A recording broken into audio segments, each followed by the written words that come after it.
Meu nome é Rodrigo, eu sou aluno de doutorado do professor Vitor e hoje eu queria falar um pouco sobre um trabalho que a gente realizou em colaboração com Israel, que é aluno de iniciação científica do professor Vitor, e com o professor Vladimir, todo mundo sendo do Pargo da UFC. Então, o título do trabalho é Um algoritmo de partição melhorado para o Quicksort. Então, naturalmente, a gente quer falar bastante sobre ordenação nesse trabalho, então vamos começar pelo básico. Então, ordenar é uma das tarefas mais fundamentais da computação. Eu acho que todo mundo concorda com isso. Está presente em diversos algoritmos teóricos, em sistemas aplicados, né? E, bom, para a gente aqui, eu quero definir isso mais formalmente. Então, o problema de ordenação, ele tem como entrada um vetor A com n posições, e o nosso objetivo é permutar os elementos de A de maneira que o primeiro elemento de A seja no máximo o segundo, que é no máximo o terceiro, e assim por diante, até no máximo o enésimo. Tá? Esse é um problema bem clássico da literatura, com uma infinidade aí de soluções. Né? Bubble sort, selection sort, shell sort, mesh sort, heap sort, dentre muitos, muitos outros. Tá? Mas, naturalmente, o foco desse trabalho vai ser no quicksort. Tá? Então, o que é o quicksort? Eu vou denominar aqui de quicksort clássico essa versão que foi proposta na década de 60, a primeira versão proposta. Né? Então, o quicksort clássico ele tem essencialmente três componentes básicos: a escolha do pivô, a partição e a recursão. Eu vou explicar cada uma dessas partes daqui a pouco. É um algoritmo clássico de divisão e conquista, e a ideia é que você primeiro vai fazer algo no seu subproblema, separar ele em subproblemas menores e repetir toda a ideia. Bom, ele foi proposto pelo Hoare em 1962 e ele é utilizado até hoje, né? Porque ele é muito, muito eficiente na prática. Bom, então como é que funciona esse algoritmo? Imagina que você tem o seu vetor aqui, certo? E aí você quer ordenar ele. Bom, o que a gente vai fazer primeiramente é selecionar um elemento do seu vetor para ser o seu pivô. Tá? Você pode selecionar ele da maneira que você quiser. Daqui a pouco eu vou comentar um pouco mais sobre maneiras inteligentes de escolher o pivô. Mas uma maneira clássica de escolher o pivô é simplesmente pegar ele como o primeiro elemento do seu vetor. Tá? Uma maneira que está aí em livros de textos clássicos. Então, aí você vai inicializar dois ponteiros, o B e o C. O B está sempre no começo do vetor. Eu optei por colocar ele aqui na segunda posição, já já a gente vai ver porquê, mas ele pode estar na primeira também, tudo faz. O C vai ficar na última. Tá? Eu estou denotando por essa interrogaçãozinha a parte do vetor que eu não explorei ela. Então eu não sei essencialmente quais são os valores, as chaves que vão estar nesses índices. O meu objetivo na fase de partição é separar o vetor nos elementos que são menores que o pivô e nos elementos que são maiores que o pivô. Tá? Então, para facilitar, eu quero imaginar aqui, a princípio, que todos os elementos do meu vetor são distintos. Certo? Então, inicialmente, o que eu vou fazer é eu vou escanear o meu vetor com o meu ponteiro B indo para a direita. Tá? E eu vou fazer o seguinte: toda vida que o B tiver um índice e a chave desse índice for menor do que o pivô, eu vou passar para frente. Eu só paro quando a chave for maior do que o pivô. Então, eu vou escaneando até que eu achei um cara que é maior do que o pivô. Tá? Então, antes eu tenho a certeza de que todos os elementos que estão antes aqui são menores que o pivô.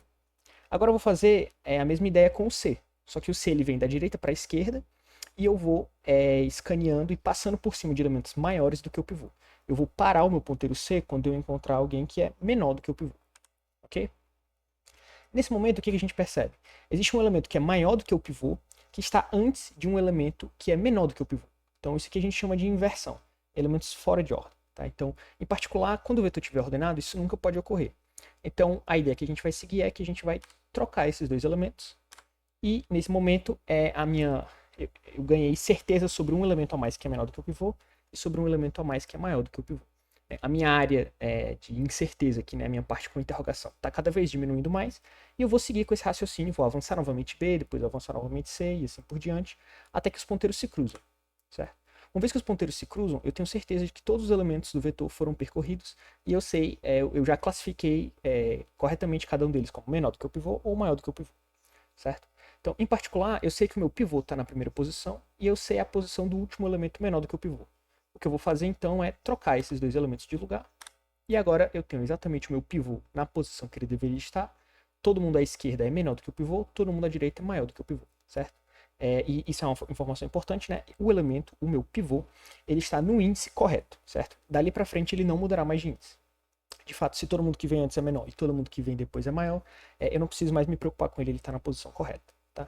Então, a única coisa que falta é eu fazer duas chamadas recursivas, uma para cada um dos subvetores aqui que surgiram. Né? Então, eu vou chamar esse subvetor com elementos menores que o pivô de subvetor à esquerda e subvetor com elementos maiores que o pivô de subvetor à direita.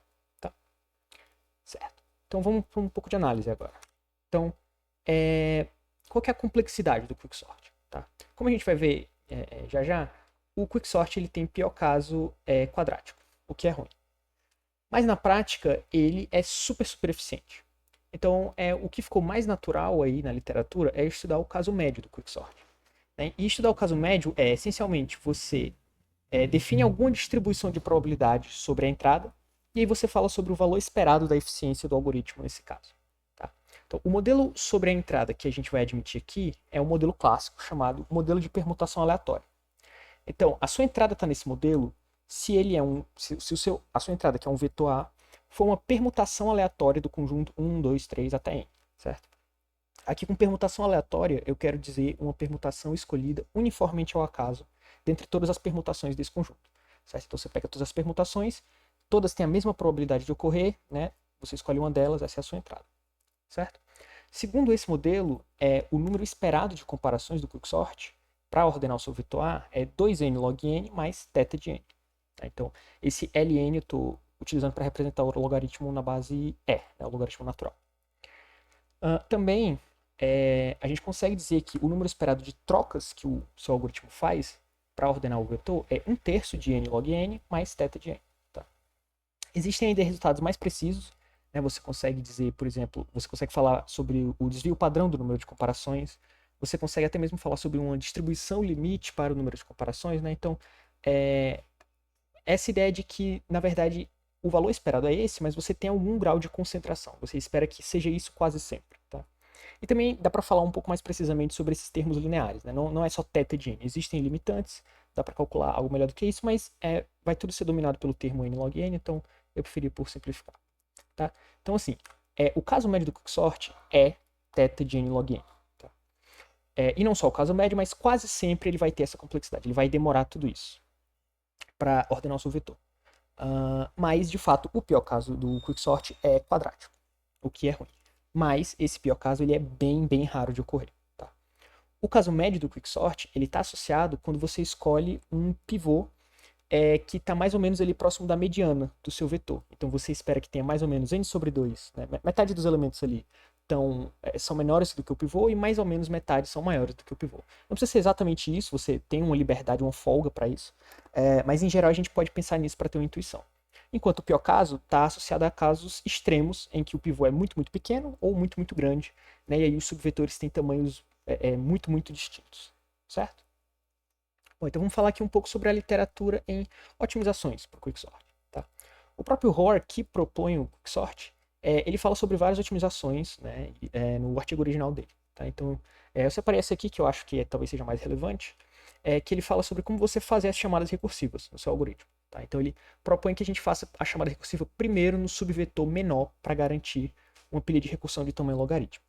Tá? Aqui com subvetor menor, eu quero dizer o subvetor mais curto, com o menor número de índices. Né? Você tem dois subvetores, o dos elementos menores, que é o subvetor à esquerda, e o dos elementos maiores, que é o subvetor à direita. Você faz uma comparação só para ver qual dos dois é mais curto, né? E aí você faz primeiro a chamada recursiva nesse, certo? Isso é importante para você garantir um uso de memória logarítmica. Se você não faz essa comparação, você pode acabar gastando um espaço linear, tá? O que seria ruim.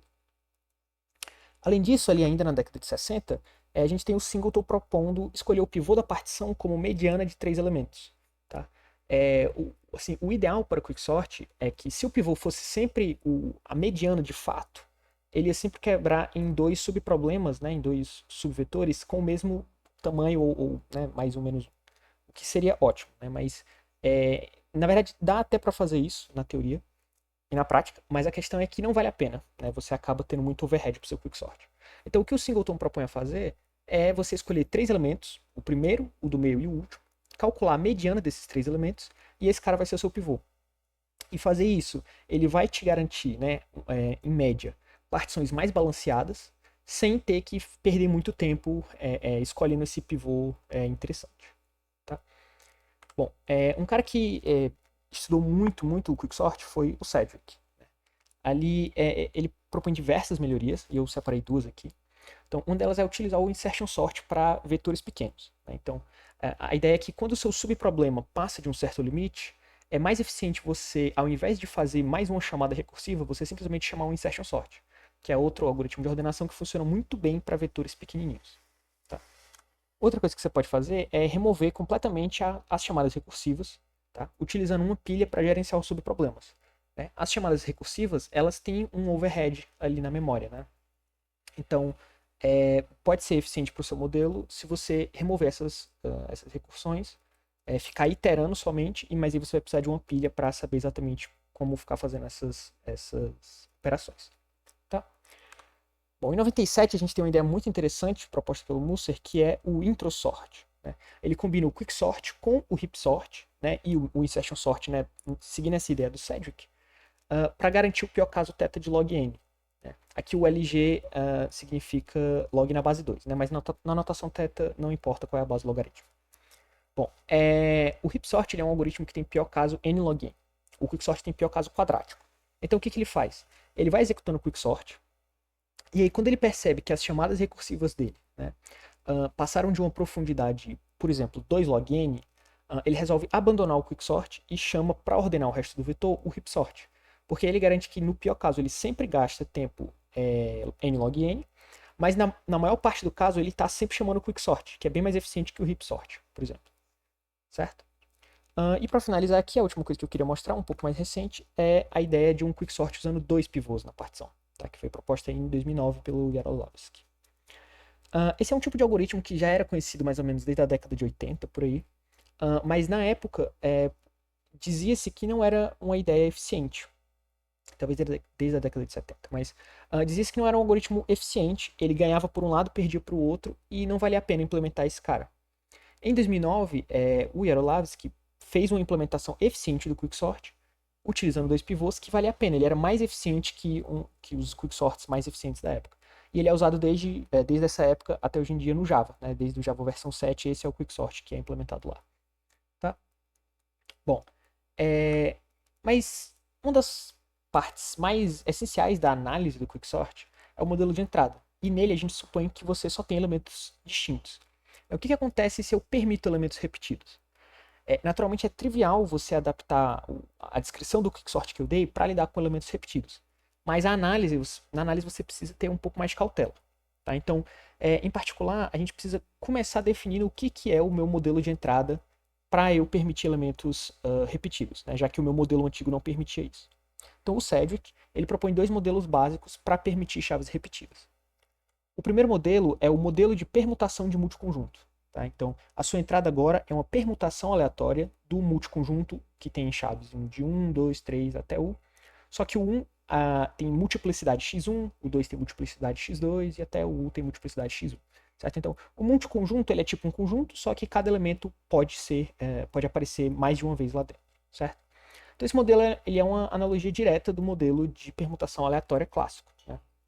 Porque aqui você está fazendo exatamente a mesma coisa, você só está dizendo quantas vezes cada elemento pode se repetir. Quantas vezes vai se repetir. Né?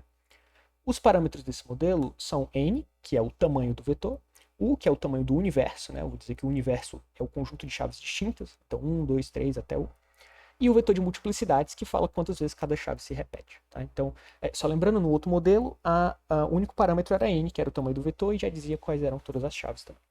Certo? Outro modelo que é muito parecido, mas tem uma diferença crucial, é o modelo de palavra-ware aleatória. Tá? Então, aqui os n elementos de A são escolhidos aleatoriamente do conjunto 1, 2, 3 até U. Certo? Então, antes, ali no modelo de cima de permutação, a gente sorteia, né, uniformemente ao acaso, uma permutação e essa vai ser sua entrada. Aqui a gente meio que vai construindo a entrada aos poucos. Então a gente olha para o primeiro índice de A, escolhe algum número entre 1 e U para ser esse elemento. E todos os números têm a mesma chance de aparecer lá. Daí a gente olha para a entrada 2 e de forma independente a gente faz a mesma coisa até a gente preencher A inteiro. Certo? Então são 2 modelos que são parecidos, mas são diferentes no fim do dia. Bom, os parâmetros aqui são só N e U, né? E isso é interessante porque facilita você fazer predições, né? Porque você não precisa argumentar coisas sobre o seu modelo de multiplicidades, né? O seu vetor de multiplicidades. Certo? Uma análise bem básica que a gente pode fazer aqui é a seguinte. sem mudar nada no seu quicksort. O que você deveria, assim, talvez mudando o mínimo possível no seu quicksort, o que você deveria fazer para lidar com chaves repetidas? A gente via aqui no quicksort, você tem o seu ponteiro B que vai avançando até achar uma chave maior do que o pivô. E depois o C até achar uma chave menor. Ok, agora pode ser que no meio do caminho você ache chaves que são iguais ao pivô, tá? Eu vou chamar isso de uma cópia do pivô. É uma chave, é um outro elemento, um outro índice que tem a mesma chave que o seu pivô.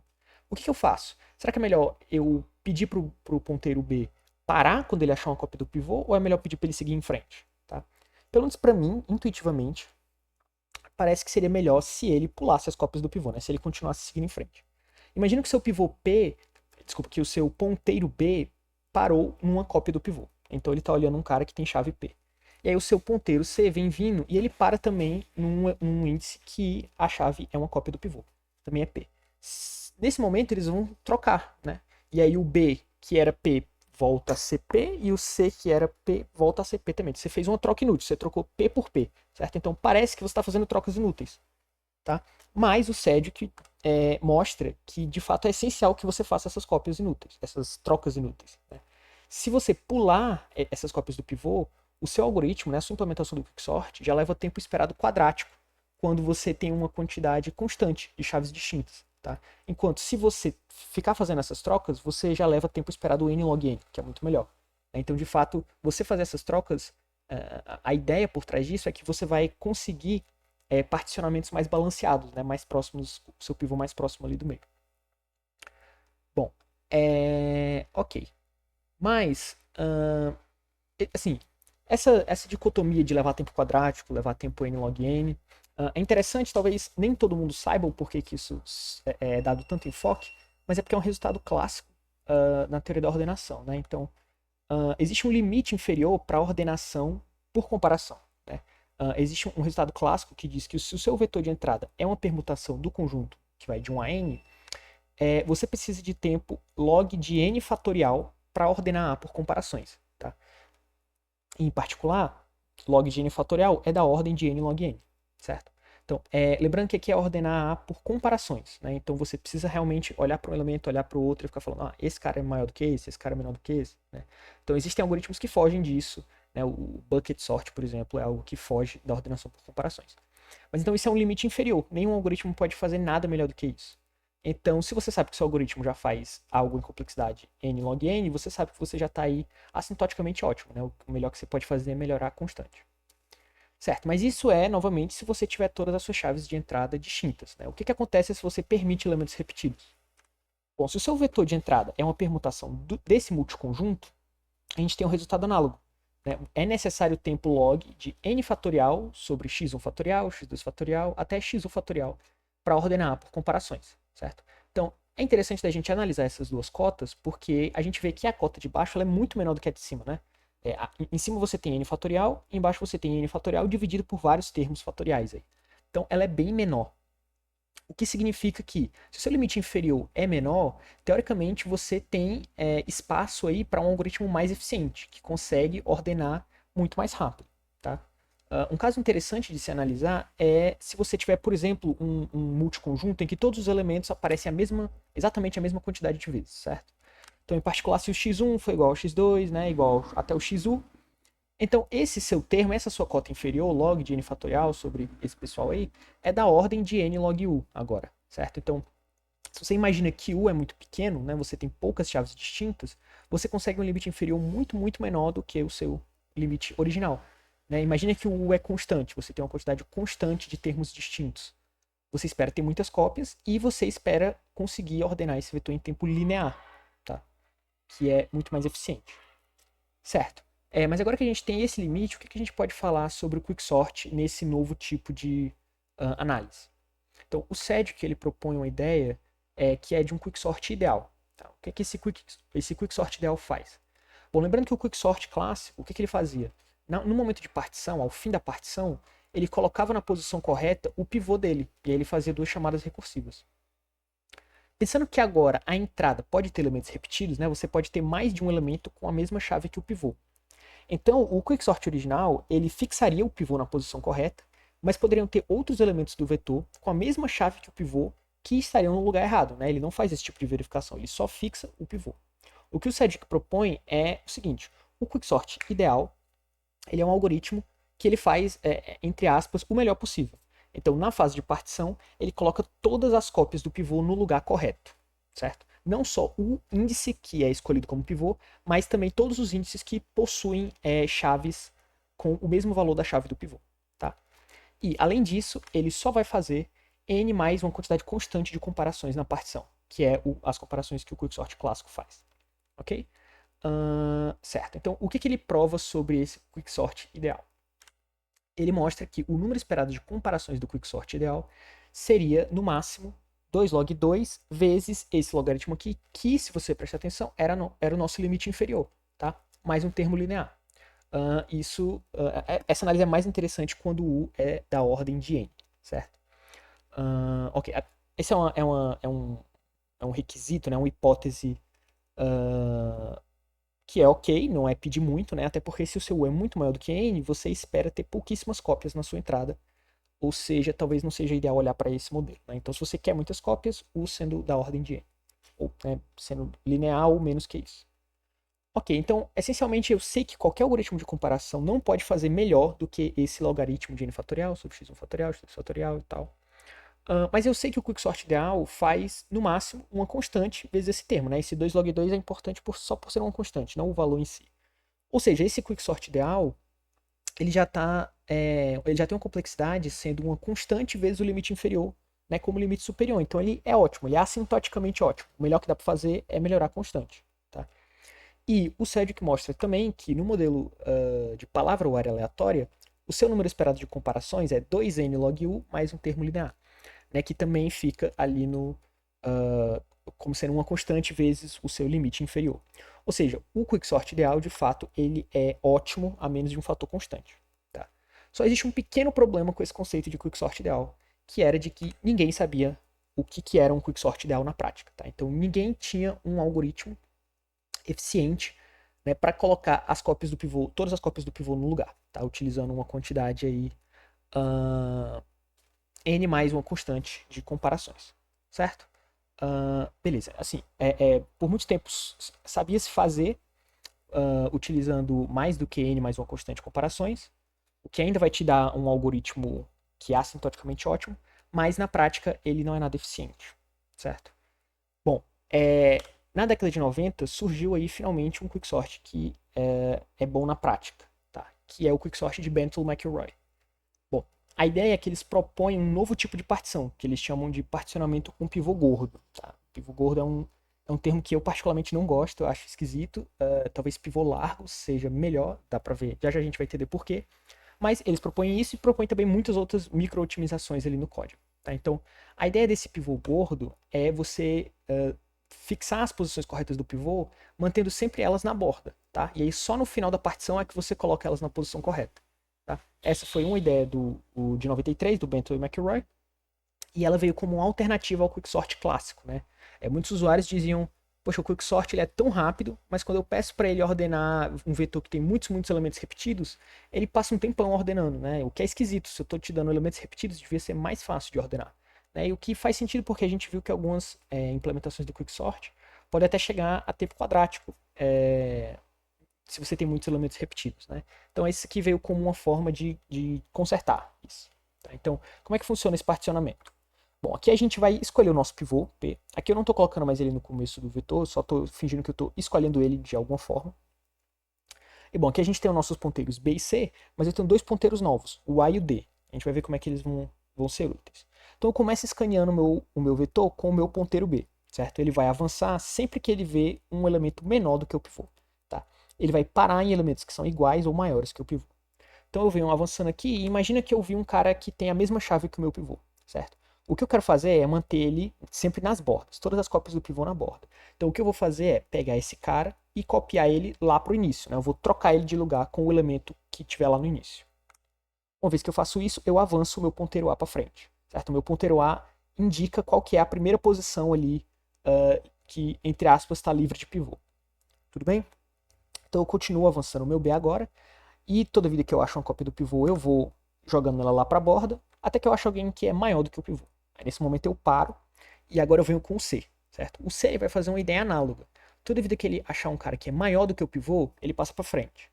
Na hora que ele acha um cara que é igual ao pivô, eu vou guardar esse cara lá na borda, só que na borda da direita. Então eu vou copiar ele, eu vou trocar ele de lugar com o último elemento ali do vetor e eu avanço D, certo? E aí, enquanto o C estiver encontrando caras maiores que o pivô, ele passa para frente. Caras iguais ao pivô, ele vai jogando lá na borda. E até que o momento chega que ele encontra alguém menor do que o pivô, certo? No momento que isso ocorre, a gente volta para a ideia do quicksort clássico, que é, isso é uma inversão no vetor, eu vou trocar esses caras. E aí eu sigo com a minha ideia, avançando B, depois o C e assim por diante, até que os ponteiros se cruzam, tá? No momento que os ponteiros se cruzam, eu já sei todo mundo que é igual ao pivô, menor ou maior, certo? Então aqui fica muito fácil agora de eu colocar todas as cópias do pivô no local correto. Eu sei onde é que elas precisam ir e eu sei onde elas estão, né, nas extremidades. E elas vão ali, eu vou copiar todas as cópias do pivô ali da direita para a parte de B, e todas as cópias iguais ao pivô ali para o meio, né, de C para a esquerda, certo? De forma que elas vão ficar bem ali no meio, tudo bem? Ok, agora o que eu faço? Chamadas recursivas nos dois subvetores, certo? Então esse é um algoritmo que satisfaz todas as condições de um quicksort ótimo e ele consegue bater naquele limite inferior melhor do que a gente tinha, certo? Então quando você tem muitos elementos repetidos, é muito mais eficiente utilizar o quicksort de Benton-McElroy, certo? Mas aí surge um questionamento natural, né? Então qual dos dois quicksorts é melhor na média, né? O do Hoare ou do Benton-McElroy? Qual que eu deveria usar? Bom, então vamos fazer uma pequena análise. Imagina que você está aí no seu subproblema, né? Que você quer ordenar esse subvetor aí. O A, que começa do índice L e termina no R. Então, o que o particionamento de Hoare faria? Bom, ele vai fazer várias coisas. Eu resolvi cortar, né, recortar só uma parte pequena aqui do algoritmo, que é a parte em que os ponteiros se movem, né? Então, aqui a gente tem esses dois laços, que vão estar dentro de um outro laço, mas enfim. Enquanto a chave do índice B for menor do que o P, avance o B. E aí, em dado momento, você para. Depois, enquanto a chave do índice C for maior do que o pivô, você regride esse ponteiro. Bom, aqui a gente tem dois laços super eficientes, né? Então a gente tem uma comparação ali, né, que é super eficiente de ser feita, ali do enquanto, e dentro do enquanto um comando também que é super eficiente. Então isso faz com que o Hoare seja um algoritmo extremamente eficiente. Se a gente estivesse usando aqui o algoritmo de Benton-McElroy, ele faria o seguinte, né? Novamente eu peguei só uma parte. Bom, ele vai avançando, né, enquanto B menor igual que R, A de B menor igual que P, etc. E aqui eu já queria apontar a primeira diferença. A gente vê que a gente tem aqui uma comparação que é uma guarda, né? Quer dizer, enquanto B menor igual que R, isso aqui está não deixando a gente extrapolar o vetor, certo? Veja que eu não coloquei aqui no Hoare porque é bem trivial de você não precisar dessa verificação. Quer dizer, antes a gente tinha olhado com o pivô estando na primeira posição, né? Mas se você imagina que você coloca o seu pivô lá no meio do vetor, por exemplo, você tem a garantia de que lá pelo meio do vetor você não vai satisfazer essa condição, A de B menor que P. E aí, eventualmente, você vai parar, né? Com certeza antes do fim do vetor. Você não precisa verificar a borda. E a mesma ideia para o A de C. Tá? Então, assim, você consegue fazer isso para eliminar essas verificações de borda. Como o Benton-McElroy ele sempre opta por deixar os pivôs nas bordas, você nunca consegue ter essa garantia. Pode ser que você, por exemplo, só tenha pivôs ali na extremidade esquerda. E aí pode ser que o seu ponteiro B passe direto do fim do vetor. Tá? Então você precisa dessa verificação de borda. A mesma coisa para o outro. Aqui dentro dos enquantos, a gente tem mais comandos, né? O algoritmo de Benton-McElroy ele é mais sofisticado, então ele precisa de mais código. E em particular você tem uma comparação a mais, né? A gente sabe que para CPU, instruções condicionais são os piores tipos de instrução, né? Por causa de vários fatores, né? Por exemplo, o branch predictor. Mas enfim, aqui você tem mais instruções e uma instrução condicional a mais. Ou seja, você vai acabar gastando muito mais tempo nesses laços. Embora ainda seja um laço eficiente, você vai invariavelmente gastar mais tempo. Então, o que a gente conclui disso? A partição de Hoare, ela faz menos instruções. E a partição de Benton-McElroy, ela se aproveita do limite inferior melhor quando há repetições. Então é intuitivo você pensar que você deve usar a partição de Hoare se você sabe que a sua entrada tem poucas chaves repetidas, ou a partição de Benton-McElroy se você sabe que a sua entrada tem muitas chaves repetidas. Mas aí vem a proposta do nosso trabalho. será que você não consegue fazer um algoritmo adaptativo? E bom, para fazer isso, a gente testou esses dois algoritmos. Né? A gente pegou uma implementação do Quicksort com a partição de Hoare e uma implementação do Quicksort com a partição do Benton-McElroy. A partição do Hoare, ela foi tirada do glibc, tá? A versão 2.31. É engraçado que depois dessa versão, a função QSort do glibc não implementa mais o Quicksort. Mas enfim, o FreeBSD ainda implementa essa variação do Benton-McElroy até hoje, se não me engano, e a versão que a gente pegou, a mais atualizada na época, era 14.2. Então o que a gente fez? A gente deu um kit de otimizações para os dois algoritmos, para que isso não influencie, né, na performance deles. Então, em particular, os dois algoritmos escolhem o pivô como mediano de 3, removem chamadas recursivas, uma das chamadas recursivas, usam o heap sort, né, para não pegar pior caso quadrático, usam insertion sort em vetores pequenos e implementam uma ideia que tem lá no glibc para fazer trocas mais eficientes, tá, utilizando blocos de tamanho constante. E aí a gente vai utilizar aqui um teste prático, empírico, da seguinte forma. A gente vai sortear vetores no modelo de palavra ou área aleatório, e esses vetores vão ter tamanho fixo, 2 elevado a 20, e o universo desses vetores vai aumentando aos poucos. Né? Então você começa com poucas chaves distintas até muitas chaves distintas, e até muito mais do que índices do vetor. E o que a gente concluiu? Bom, o que a gente esperava. Né? Então, quando o seu tamanho do universo é muito pequenininho, você espera ter muitas cópias no vetor. E aí a gente vê que o algoritmo de Benton-McElroy utiliza muito menos clocks para resolver, né, para ordenar o seu vetor. Mas quando você vai aumentando o tamanho do universo, vai reduzindo o número de cópias, o Hoare vai gradativamente se tornando melhor do que o do Benton-McElroy. Tá? E eventualmente ele se torna um algoritmo mais eficiente. Tá? É interessante você ver que ali, a partir de certo ponto, os algoritmos meio que parecem que ficam constantes, né? Porque se o seu é super, super grande, você espera não ter cópia nenhuma, e aí você meio que cai no caso do modelo de permutação aleatória. Né? E aí o meio que não existe mais e o n está fixo, então fica meio que constante, né, a complexidade. Certo, então o que a gente sabe? O Hoare é melhor de fato quando tem poucas cópias. O Benton-McElroy é melhor de fato quando tem muitas cópias. Então será que não dá para propor esse algoritmo adaptativo, quer dizer, um algoritmo que se adapta à quantidade de chaves repetidas? Se você tem poucas chaves repetidas, você não fica fazendo um código muito complexo, né, fazendo muitas comparações e muitos condicionais. E se você tem muitos elementos repetidos, você realiza um particionamento gordo. Né? E a nossa ideia para implementar isso é iterar o particionamento de Hoare. Então, fazer ele mais de uma vez para tentar conseguir essas características que a gente quer. A primeira versão disso é o que a gente vai chamar de variante Hoare dupla. Então, a gente vai fazer duas partições de Hoare consecutivas, mudando o tipo de comparação. Já eu explico melhor o que é isso. Bom, essa era a ideia inicial que a gente tinha com esse trabalho, e aí depois de um tempo a gente descobriu que ela já havia sido proposta, né, ali em 2005. Tá? Esse algoritmo, esse artigo, ele leva muito mais em consideração esse contexto do Dutch National Flag Problem, né, que é algo que está relacionado, e ele acabou não falando muito sobre o Quicksort e ficou meio que perdido aí na literatura, mas a gente conseguiu achar. Certo, então como é que vai funcionar essa partição?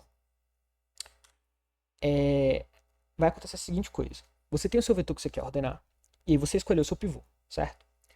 O que você vai fazer é, você vai avançar com o ponteiro B, e depois com o ponteiro C, só que de forma assimétrica. Então, o seu ponteiro B, ele vai parar toda vida que ele achar alguém maior do que o pivô, estritamente maior. Então, em outras palavras, ele sempre pula elementos menores ou iguais ao pivô. Tá? O seu ponteiro C não. Ele vai fazer o oposto. Ele sempre para em elementos menores ou iguais ao pivô. Então ele só pula os maiores, certo? Então as condições de parada são assimétricas. Bom, nesse momento a gente achou uma inversão, troca eles e continua com a lógica até os ponteiros se cruzarem. Então, ok, a gente separou todos os elementos maiores do que o pivô aqui na parte da direita, falta separar os menores dos iguais. Então a gente inicializa outro ponteiro, o A, que vai avançar procurando elementos iguais ao pivô, certo? Toda vida que ele achar alguém menor, ele passa por cima, igual ele para. Agora, o ponteiro C, que está na posição correta ali, ele vai ser utilizado para procurar as novas inversões. Né? Então, você vai avançando com o C. Enquanto você achar elementos iguais, você avança. Quando você achar um elemento menor, você para. E aí você tem uma inversão, e você faz a troca e continua a lógica. Quando os ponteiros A e C se cruzam, você tem aí o seu particionamento gordo. Certo? aí novamente você vai fazer as chamadas recursivas. Bom, essa é uma ideia alternativa para o particionamento gordo. E assim, tem uma variante muito natural dessa ideia que é, a gente viu que a condição de parada aqui é assimétrica. O que acontece com o meu algoritmo se eu propor uma condição simétrica? Então, isso vai ser a variante do ROR triplo. Essencialmente, a gente permite cópias do pivô em ambos os subvetores. Então, aqui a gente tem o nosso vetor, vou escolher o meu pivô, e aí eu vou avançando B, assim como antes. A questão é que eu vou avançar agora o meu pivô, o meu ponteiro C, e eu vou passar também por cima de cópias do pivô. Então, quando os ponteiros se cruzarem, né, eu fizer toda a questão da troca e tal, quando os ponteiros se cruzarem, eu tenho os meus elementos maiores que o pivô todos na direita, os menores que o pivô todos na esquerda, mas eu vou ter cópias do pivô em ambos os subvetores, tá? E aí eu vou fazer novamente a mesma lógica de antes para separar as cópias do pivô dos demais elementos. Só que eu tenho que fazer agora duas vezes, uma em cada subvetor. Então eu faço uma vez para separar os elementos menores dos iguais ao pivô e faço mais outra vez para separar os elementos maiores dos elementos iguais ao pivô. Por isso que é ROR triplo. A gente utiliza o algoritmo de ROR 3 vezes. Certo? Então, nesse momento, a gente faz chamadas recursivas e segue daí. Certo? Então, a gente gostaria de comparar, primeiramente, essas partições com a partição do Benson-McElroy. Elas são propostas para resolver um problema, quando você tem muitas cópias, de uma forma alternativa. Tá? E a gente vai fazer essa comparação de forma teórica e prática. Então, vamos lá. Primeiro, para fazer essa análise teórica, a gente quer definir aqui um modelo de custos. Então, o modelo clássico de custos do Quicksort é o número de comparações mais o número de trocas. Então, por isso até lá no começo eu falei como que era o número de comparações, o número de trocas da partição de ROR, que é um resultado super clássico. Esse modelo ele funcionou muito bem para predizer algoritmos que sejam mais ou menos eficientes. Né? Se você faz poucas comparações, poucas trocas, seu algoritmo vai ser mais eficiente. Ele funcionou muito bem até que ele começou a ficar um pouco defasado. Tá? Então, essencialmente, a influência da memória passou a ser grande demais. Tá? Então, essencialmente, o seu modelo ele precisa, de alguma forma, se adaptar a um modelo quase como de memória externa. Porque, hoje em dia, a velocidade do processador é muito, muito maior do que os níveis mais baixos de memória. Então, quando você tem uma informação nos registradores, é super rápido. Quando a informação não está nos registradores, você tem que buscar ela no cache. E quando ela não está no cache, você tem que buscar ela na memória RAM. E cada um desses níveis que vai aumentando vai estressando cada vez mais o seu algoritmo, porque ele tem que gastar tempo copiando informações em blocos de memória cada vez mais lentos. Tá? É o que a gente chama de cache miss. Quando você precisa pegar alguma informação que está lá na memória RAM, que é super, super lenta. Tá? Então, esse tipo de desgaste, né, de tempo perdido, precisa ser levado em conta no seu algoritmo. E aí existe a proposta, né, de você inserir essa nova métrica, o número de elementos escaneados no seu modelo. Então, eu não quero entrar muito a fundo sobre isso, mas essencialmente o número de elementos escaneados é o número, assim, a soma do número de vezes em que cada elemento, em cada índice do vetor é lido por algum ponteiro. Tá? Então, o número de vezes que os elementos são lidos por ponteiros no geral.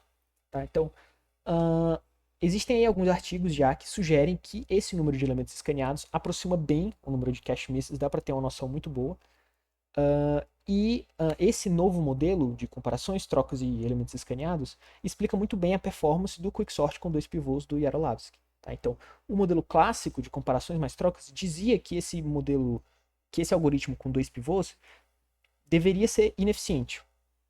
Então, por isso que ele passou tanto tempo meio que esquecido. Né? Conforme a memória e os processadores foram evoluindo e foi criando-se esse gap de velocidade, esse Quicksort com dois pivôs, por fazer uma performance muito melhor com questão ao cache miss, acabou ficando mais eficiente. Tá? Só foi possível essa explicação de por que esse algoritmo é eficiente quando se começou a levar em consideração o número de cache misses. Tá? Então, seguindo esse modelo, esses três parâmetros, a gente comparou as nossas duas partições com a de Benton-McElroy. Tá? Então, assim, essa primeira coluna que diz respeito ao Benton-McElroy, ela já era meio que sabida aqui, pelo menos o primeiro e o terceiro aqui, eles já eram conhecidos da literatura. Então, aqui, primeira linha, primeiro. Comparações. Aqui, o número de comparações, como é que a gente está fazendo? A gente está assumindo que a entrada está no modelo de palavra-ware aleatória, e aí esses valores são valores esperados. Certo? Então, o algoritmo de Benton-McElroy, o número esperado de comparações que ele faz é 2n log U. Né? O do ROR duplo, 3n log U, e o do ROR triplo, 4n log U. Tá? Lembrando que cada um desses três valores tem ali mais um termo linear aditivo que a gente optou por não colocar para não ficar poluindo, mas não é o mesmo termo para os 3 algoritmos, mas é um termo linear que está ali. Agora vamos pular, vamos para elementos escaneados. A lógica é a mesma, né? Então, palavra ou área aleatória e valor esperado. E aí os mesmos valores, né? Ali, os fatores lineares também não precisam ser necessariamente os mesmos, mas estão lá. Ok, para o número de trocas a gente fez uma coisa distinta. A gente até tinha conseguido um valor de número esperado de trocas no modelo de palavra ou área aleatória, mas ele não estava batendo com alguns experimentos, então a gente optou por trabalhar um pouco mais nele antes de apresentar, né? Aqui o resultado que a gente tem é o seguinte, ele é bem forte também, só que de outra forma. Então aqui eu não estou assumindo modelo nenhum, né? Você simplesmente pega a sua entrada e o que eu estou pedindo para você assumir imagina que você executou os 3 algoritmos, os 3 modelos de partição, e os 3 utilizaram as mesmas escolhas de pivô. Então, os mesmos pivôs, mesma sequência de pivôs de toda a execução ocorre no Benson-McElroy, Hoare duplo e Hoare triplo. O que a gente provou é que o Hoare triplo sempre faz a menor quantidade de trocas. O Hoare duplo faz mais quantidades que o Hoare triplo, mais trocas que o Hoare triplo, e o Benson-McElroy faz mais trocas que o Hoare duplo. Tá? Pode ocorrer dos 3 fazerem a mesma quantidade de trocas, tudo bem? Mas se não, o Hoare duplo sempre faz uma quantidade no máximo linear a mais de trocas. E o Benson-McElroy também só faz uma quantidade linear a mais de trocas do que o Hoare duplo. Certo?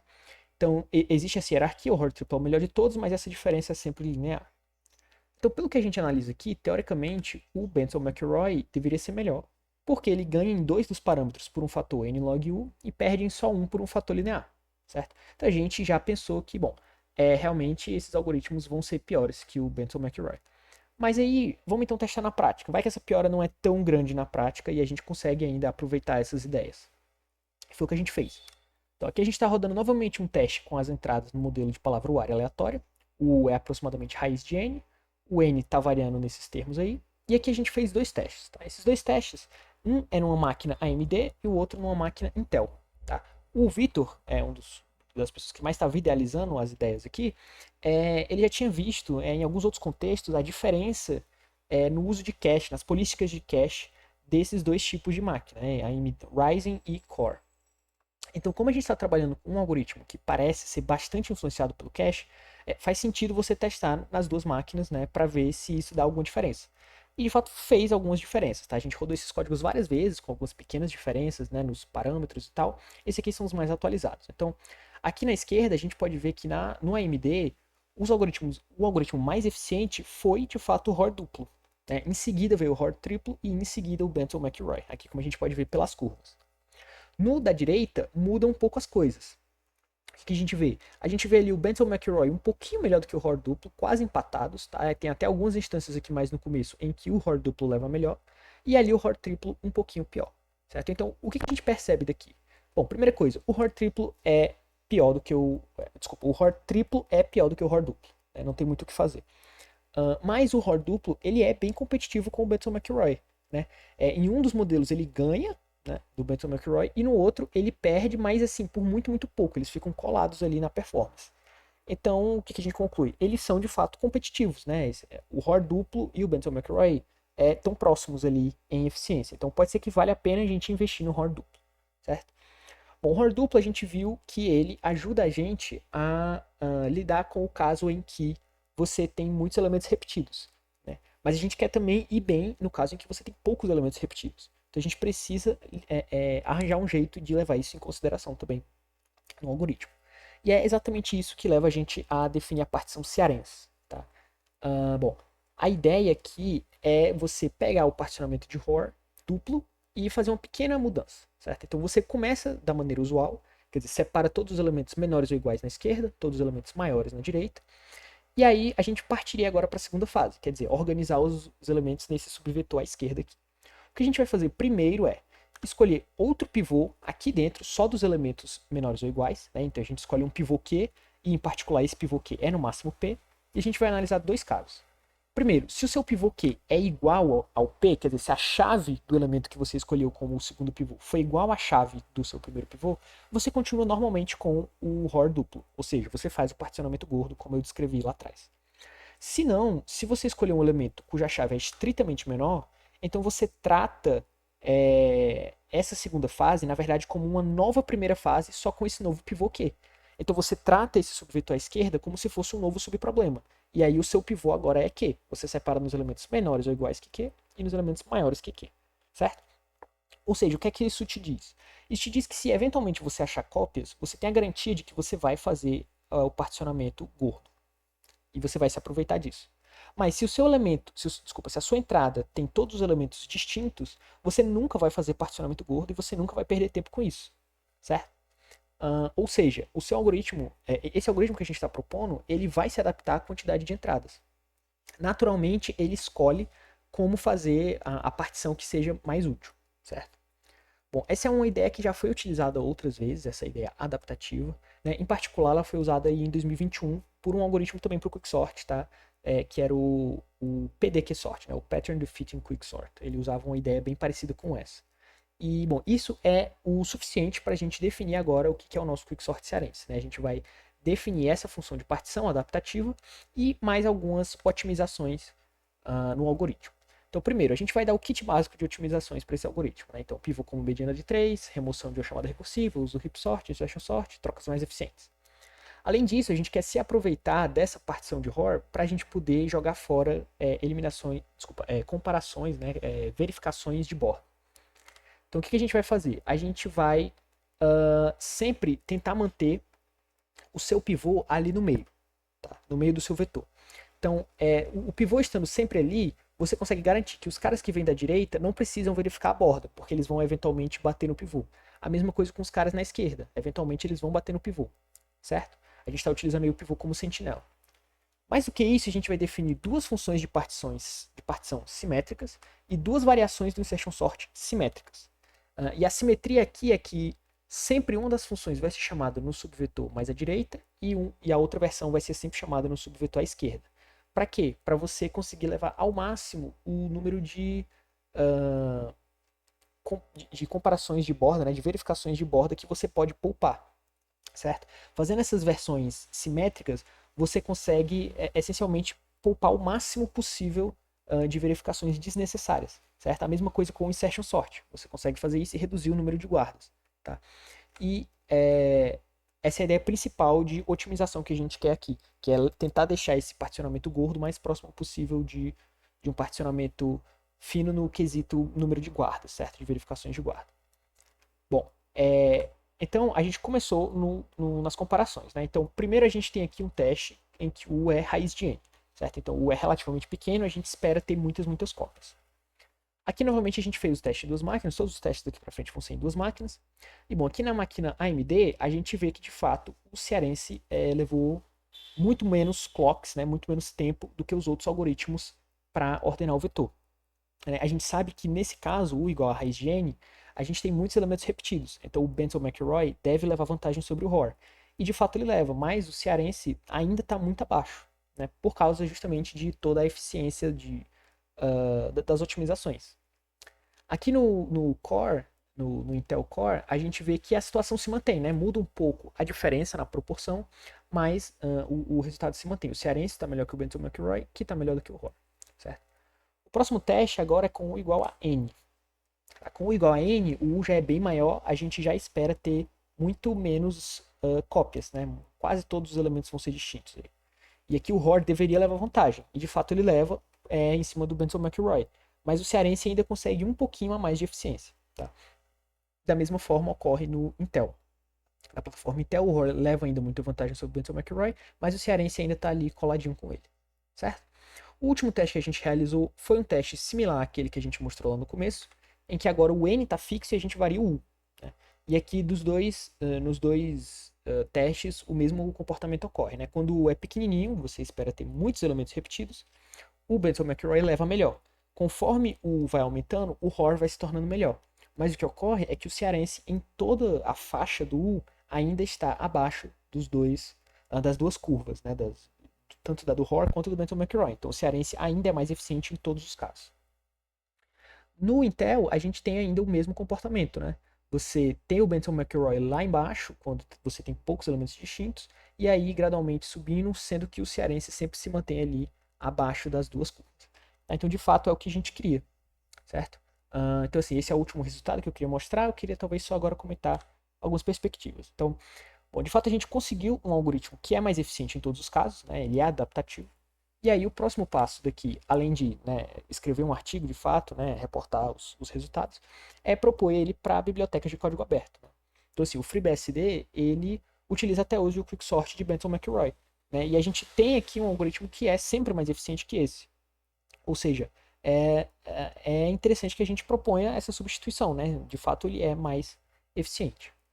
Bom, ainda falta executar alguns casos de teste, né, para você propor para uma biblioteca assim, né? Então, não só testes com modelos no modelo de palavra-wire aleatória é suficiente, né? A gente ainda precisa rodar alguns testes em outros cenários, né? Em cenários, por exemplo, de pior caso, para ver como que o seu algoritmo se propõe, né? E isso está aí nos próximos passos aí do nosso trabalho.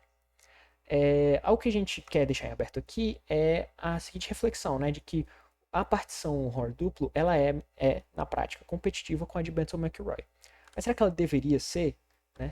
De fato, as análises teóricas sugerem que não. Né? A gente viu lá atrás que, teoricamente, ela tem os parâmetros piores. Né? Então, ela não devia ser mais eficiente e não devia nem ser competitiva. Certo? Então, fica o questionamento. Por que ela é mais eficiente? Será que o termo linear que ela ganha domina o termo n log u? A gente ainda não tem uma resposta definitiva sobre isso, mas a gente tem algumas análises teóricas e práticas, né? Então a gente estima mais ou menos aonde que está esse termo linear, qual que é a constante, né? O intervalo para essa constante do termo linear. E não parece ser muito grande, não parece ser nada suficiente para dominar o termo n log u. E os experimentos teóricos que a gente rodou também confirmam que não deve ser, não parece ser grande, não parece dominar esse termo. Né? Então só sobra a gente pensar o que aconteceu com o modelo? Será que a gente deixou passar alguma coisa? Será que esse modelo não está sendo suficiente para fazer esse tipo de comparação? O que a gente pode mudar no modelo para que ele consiga prever esse tipo de eficiência? Né? E bom, e para terminar, claro, sempre continuar com outras otimizações, seja micro-otimizações ou otimizações na lógica do algoritmo em si. Né? O Vitor, né, que trabalha aqui com a gente, o orientador, ele gosta bastante do Quick Merge Sort, né, que é um algoritmo proposto aí que mistura o Merge Sort com o Quick Sort. Então, assim, são ideias que podem se misturar, que podem levar a um algoritmo mais eficiente ainda. Tá? Então, é essencialmente isso que eu queria fazer hoje. Obrigado pela atenção e até mais.